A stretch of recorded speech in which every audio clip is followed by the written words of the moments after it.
Hey everybody, this is the Sliders Review, and I'm here today to talk to you about Power Rangers Lost Galaxy episodes 1 and 2, Quasar's Quest. So these are the first episodes of the premiere of the brand new season of Power Rangers, and I remember being very shocked and confused as to what the world was going on. Because, like, when it came to this episode, like, not the beginning part where they say, like, because it starts off with, like, stuff on Miranoi. But what really got me was when it got to the intro. And when it got to, like, the intro, it's like, who are these people? I'm like, this isn't the in space cast. I'm just like, what the world is going on? And I was just mad. I was pissed and everything because I really enjoyed Power Rangers in Space. It had like taken over my spot as like my favorite Power Ranger season after Mighty Morphin. And and so I really enjoyed that cast. And I'm just like, well, wow, we're gonna get to see another space opera with them and everything. And they was gone. I'm just like, who the heck are these people? Like, I've never seen none of them before, except for like Bulk and like the Professor. And so I was just kind of like, what? And stuff. I'll elaborate more on that when I do the overall review of Lost Galaxy, which is coming up. When exactly, I'm not sure. I'm gonna try to hurry and push that out, especially before October gets here and stuff. But yeah,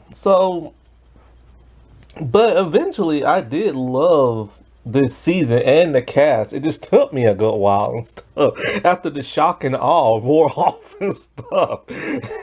And this series became literally my favorite series and stuff. And I'll explain more as to why that happened, like when I get the overall review. So this episode, it starts off with the narration and talking about like many years like later or ago, something like that. Because we don't know exactly how much time has passed since In Space in Lost Galaxy. It makes it seem like at least a good couple of months or years have passed by. And so, like, then it takes you to Miranoi. And Miranoi is a very green planet. And it's very, very, very far away. And so we see this older guy, and he's talking about the legend of the Quasar Sabers and the five warriors that have to like pull the swords from the stone. And so, like, we see tons of people trying to like grab the Quasar Sabers. It's the the sword in the stone, King Arthur type thing, you know? And like, what's really funny about this is everybody's trying to pull the one Quasar Saber and the one Quasar Saber only, the pink one. And I'm just kind of like, why aren't y'all trying to pull the other swords? Because what we will later find out, that each sword represents a different animal. And that different animal chooses, who it wants to be like, a ranger and stuff. And so we see this young girl sitting down and she's just like observing. These people are like jungle tribal people and they live out in like in the forest and the rain and stuff like that. And well, we don't know who this girl is at the time, and it turns out to be a girl named Maya. She is very central to the show. And so like, um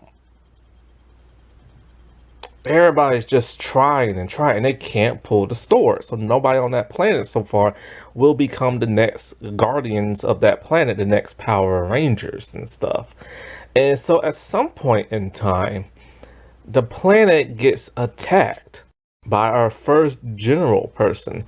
At least that's what we have to now assume because we have not seen the main bad guy yet. And it's crazy because the main bad guy of the show doesn't show up toward the very end of the second episode. That's very unheard of in Power Rangers. What's also unheard of is that this premiere is a two-parter. What's also unheard of is that the Rangers don't even all show up in the first episode, and they don't even morph in the first episode. That is a first in Power Rangers history. So this show broke a lot of rules, and it's the first Power Rangers cast to be like adults, civilians and stuff. This was shifting away from the not Saban, but the Zordon era. But a little bit of the Zordon era still sticks with this show, and you'll find out how. And so, like, when they get getting attacked by Furio and the Stingwingers. Now, the Stingwingers are made up for the show. And so they're attacking the people going crazy. They're running, they're trying to flee and everything. So it's really bad. And so, like, we see Maya, she's a very courageous young girl trying to help out the older guy and stuff. Now, let's get on to the actual human people, because these are aliens. Let's get to the people on Earth. Things are changing on Earth. People have decided, you know what? It's time to explore space. This is probably evident because of all the Power Ranger activity on Earth, all the aliens, and with the in-space Rangers. Now, people of Earth want to go exploring and find a new planet to live on. So they created this giant space station called Terra Venture. And a group of like military astronaut type people and scientists are going to lead this expedition. And they're going to take tons of civilians on Earth and they're going to go looking for a new world. They could have lived on Terra Venture, but hey, whatever, you know. This is very Star Trek. And so we start to see some now of our main central cast. We see Captain Stanton, who's going to lead this expedition. We see Mike, who is his first in command officer. We see people like Kendricks, who is a science officer. And we see Kai, who is navigation. And so there's tons of people like wanting to board and everything like that. There's long lines and everything. We get a lot of like stuff, I guess you could say, like it's filmed on location. You can tell just by the way it looks and everything, and I love that.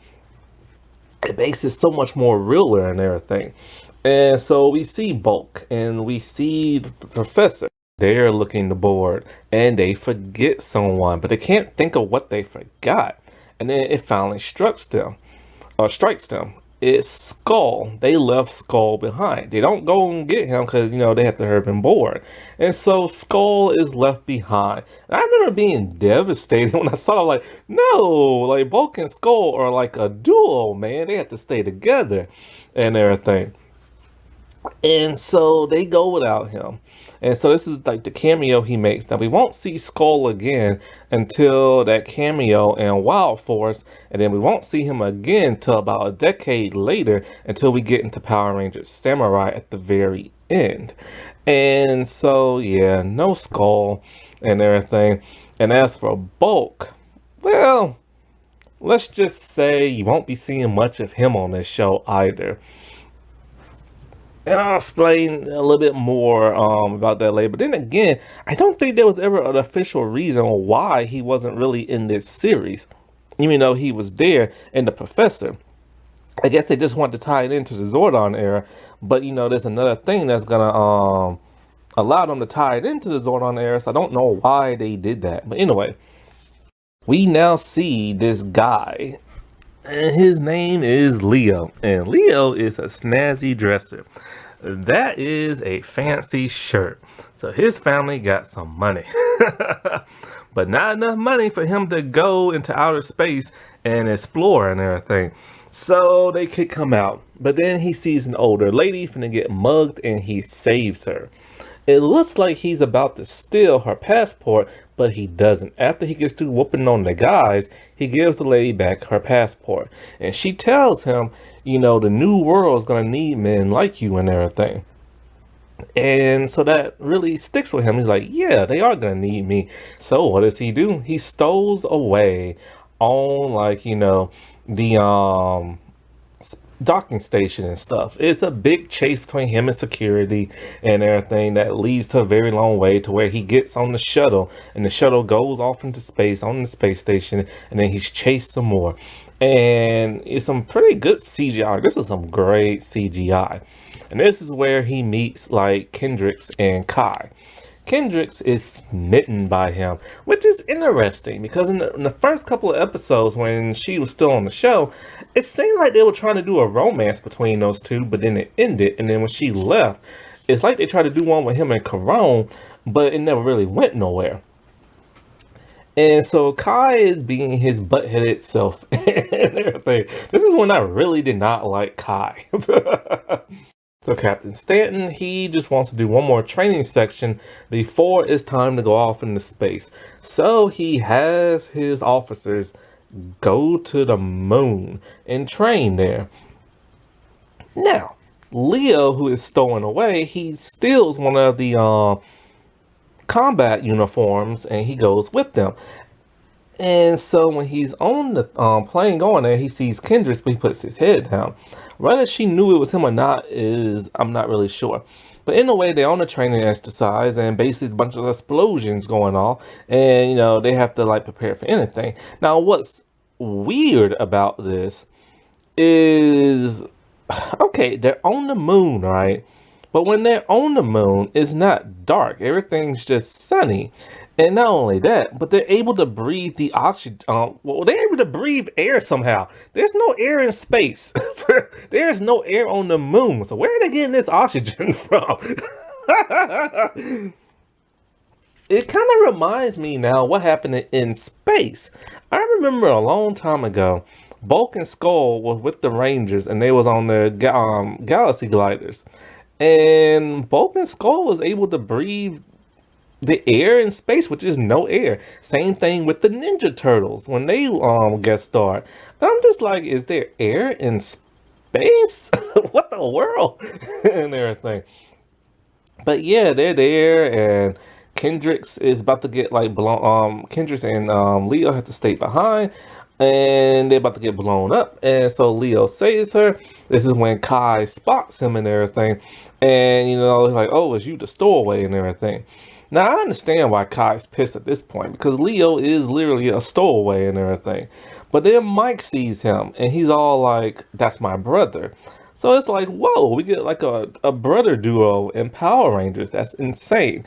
Now, the problem with the intro is that no matter what happens in this episode, the intro spoiled it and everything. We know exactly who's going to be the Rangers and stuff, right?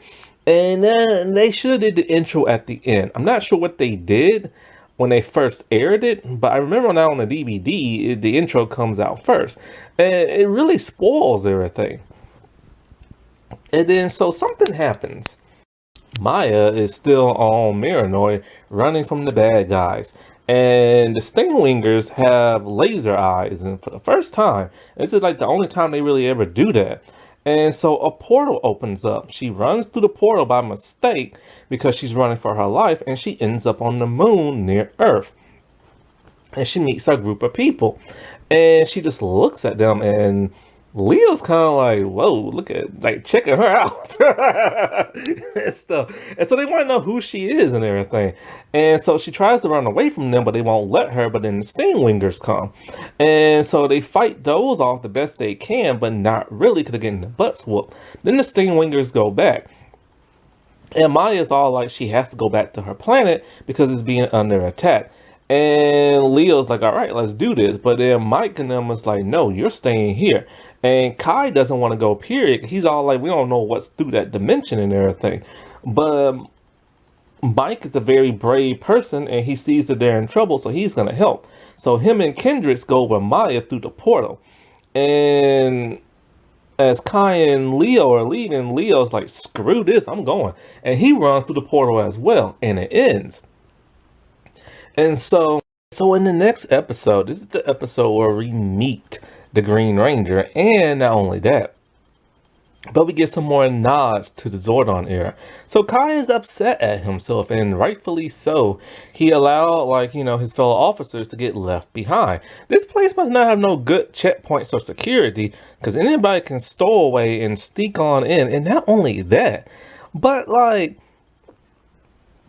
um, three of their people have not returned.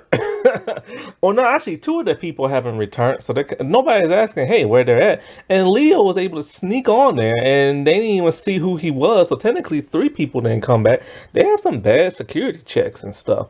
But they told Staten told them before they went, you don't leave a person behind, and that's what Kai did. So he's upset. So Kai is kind of like, crap, dude. How do I get to wherever they're at and everything? And so, um, he sees a flyer for a museum, and that museum is the Astro Mega Ship of all things. So he goes there. Now, when it comes to the second part of this episode, it's a little sloppy.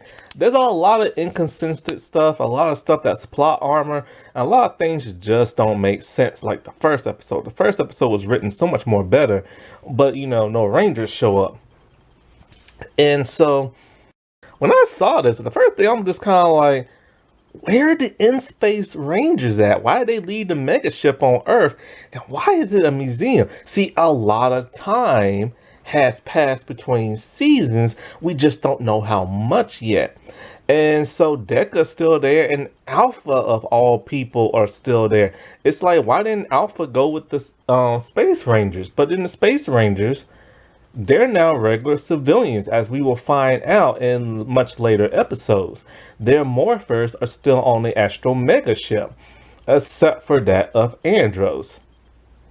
No, Andros morph is still there too, and everything, I forgot. But yeah, they're just regular civilians living on Earth now. And it would have been nice to see what had happened to them and everything, or explain why they're not Rangers no more. But anyway, so Kai tells Alpha, look, man, commandeering this ship, everybody needs to get out, and we're heading to space. Alpha is excited, but then the mechanic is not, and the mechanic is Damon. And so he tells them plain and simple, this thing isn't gonna fly, and it hasn't flown for a long time, and blah blah blah blah blah. And so he suspects Kai is like lying, you know what I'm saying? So Kai finally tells him the truth. And so reluctant, he goes along with Kai's mission. So it's a little rusty and everything, but the ship gets up into space. And once again, it's great CGI. So then as they're nearing the portal, Kai asks if this ship's gonna be able to withstand the vortex and everything. And Damon and Alpha just kind of like, what? Like, you making us go this far and now you tell us this crap? He's all like, look, man, I had to go on a whim over here. And so, one problem I have with this is like, Kai automatically sees a wormhole and he assumes it's going to be similar to the one Maya went through. But that's not how wormholes work. That's not how portals work. It could take you anywhere. Depends on where its exit point is at. But this is that sloppy plot armor writing that I told you about. So they go through anyways. So, on Miranoi, they find, like, the bad guys and everything. And they try their best to fight, like, the Stingwingers and all that, but they can't. They're just regular human people. And so, Furio, he wants the Quasar Sabers, but he can't get them. And that guy tells him, you're not chosen, that's why. So, anyways,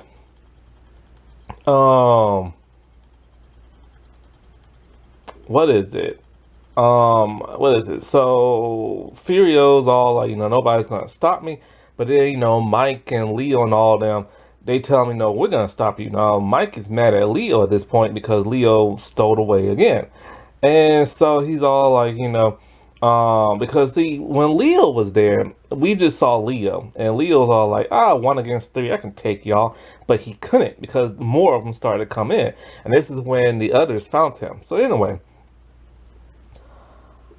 Furio's all like, who's gonna stop me? And Mike them all like us. And then next thing you know, out of nowhere, here comes Kai and Damon. And it's kind of like, wait, how did they get there so fast? And not only how did they get there so fast, but how did they know which planet to actually go to?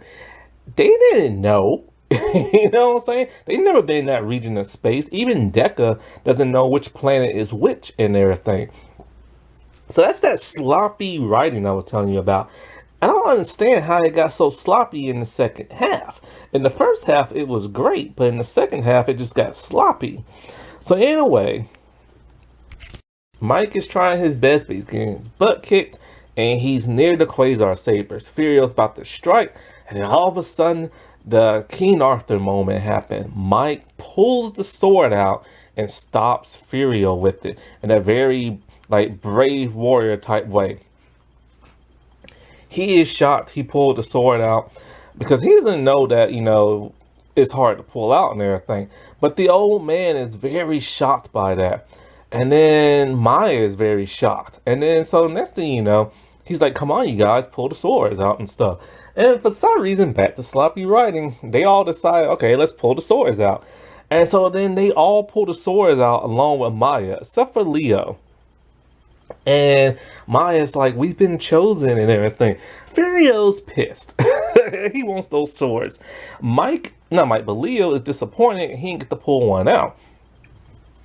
And then so, Furio's kind of like, well, screw all of y'all. If I can't get these swords, nobody will. And I never understood why they call swords in Power Rangers sabers. The only time it's ever been called a sword was the power sword from Mighty Morphin. And so, Furio strikes the ground, turning everything into stone. This is very dramatic. Living people are turning to stone. The trees, the grass, the mountains, everything is turning to stone. This is pretty dark on a Power Rangers level. These people are literally trapped, encased in stone, lost their lives and stuff. It reminds me of a little bit of In Space when all those people turn to like coral or something like that. And so everybody's running. Maya is heartbroken when the older guy turns to stone. Mike tells her, you need to run or you'll turn to stone too. So they're desperately running. And that stone is catching up with them fast. And I was like, oh man, they're going to get like turned to stone. What's going on? And not only that, but there are 6 people and 5 swords. And we saw in the intro who becomes the Red Ranger. So it's kind of like, crap, dude, what's going to happen to Mike? And so the stone is catching up with them and everything. They stop, they rest because they got pretty far away. But then Furio shows up and he cracks the ground underneath them. Mike, being the brave person he is, he pushes the others out the way. But he falls down in the hole. And so Leo grabs his hand or whatever. No, he can't because Mike is holding on to the cliff. And so he tells Leo, grab onto the saber. So Leo does. But he's not strong enough to pull Mike up. And Mike tells him, look, man, it's okay. Like, you got this and everything. I trust you and everything. And then Mike just like lets go and he falls in the chasm and everything. I was like, holy freaking crap. Like, he just did that. And Leo just lost his he literally sacrificed his life, knowing that if Leo tried to pull him up, Leo would have failed too. I was just like, what in the world? And so with Leo now with the saber, we see it like glowing and stuff. And the sword has allowed Leo to take possession of it, you know what I'm saying? And I'm just like, holy crap, what is gonna happen? And then so it happens. They morph. And we get to see them morph. But we don't get to see their real true transformation because they don't have their morphers on yet. But they just morph with the swords and everything. It's a pretty cool morph and everything. And I gotta say, I really liked it. In the Nickelodeon seasons, I kind of wish I would have had like a little bit more like they do. But sometimes the Nickelodeon season go a little too far and a little too long, and it's kind of like, okay, this morphing sequence shouldn't take that long, y'all. But it's a nice, good, quick little morph, and we get to see everybody individual morph and stuff. So now they have become the Power Rangers and stuff. Kai is the Blue Ranger, Maya is the yellow, Damon's green, Kendrick's is pink, and Leo is now the Red Ranger. So now they go to town on these people. And it's honey whooping time. And so, they're fighting. It's a quick fight and everything. Because they have to stop because, everything's still turning to stone, which they see. So they all have to, scram on out of there. Now, one thing they do with Damon that I don't like is they made him into the stereotypical black guy who dances. He just like, yeah, baby, this is awesome, woohoo! And he just starts dancing. And I'm just kind of like, dude, not every black person has to be Michael Jackson. Not every black person has to be Zach. You know what I'm saying? And so they all have to run out of there, but Leo is still furious at Furio. He wants revenge bad. But then they have to tell him, we have to go and everything, but he doesn't want to. He still wants a piece of Furio. And Leo is just enraged. So they run back to the Astro Megaship. And we get to see them without their helmets. And it's glorious. I love seeing them without their helmets. And Alpha is ecstatic. He's all so happy that Rangers are back. But all Alpha had to do was give them the in-space morphers, or the space morphers and everything. But of course, they had to change up for the Sentai and everything, and so that's why they didn't do it. If this would have been like the Mighty Morphin era, they would have kept their space outfits and stuff. But I'm glad they changed it up, because these are nicer than the space outfits. And so Leo is sad looking at the sword and thinking about Mike. And then so they head back through the wormhole and everything.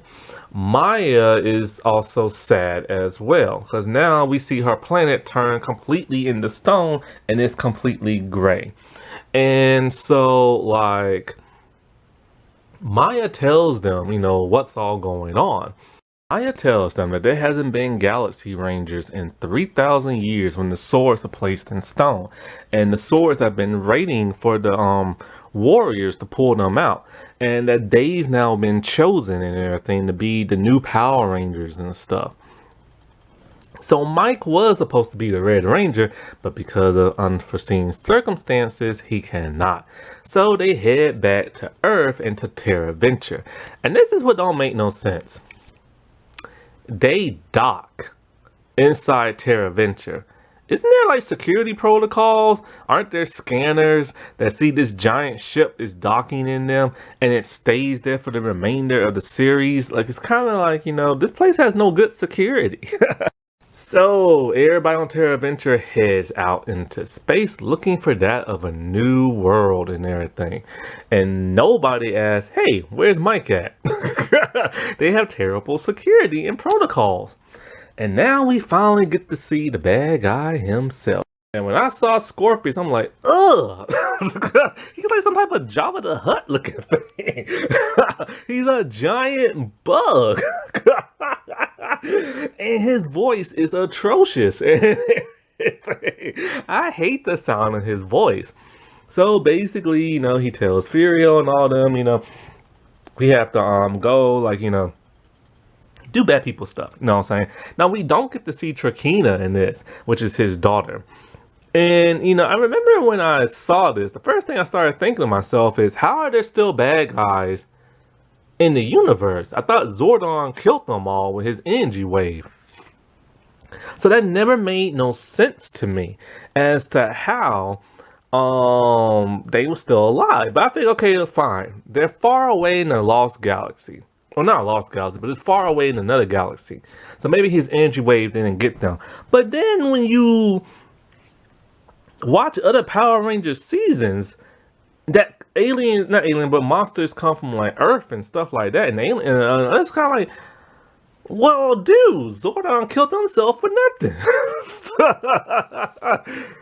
But yeah, this is a really cool two-parter. I just wish the second part wasn't so sloppy. It was finally nice to see them in their costumes. I wish the battle could have been longer. We don't get no Zords because they'll come in the next episode. But all in all, this was a pretty cool intro, even though it did make me sad and upset when I first saw it. Alrighty, well, I'll talk to y'all later. Bye.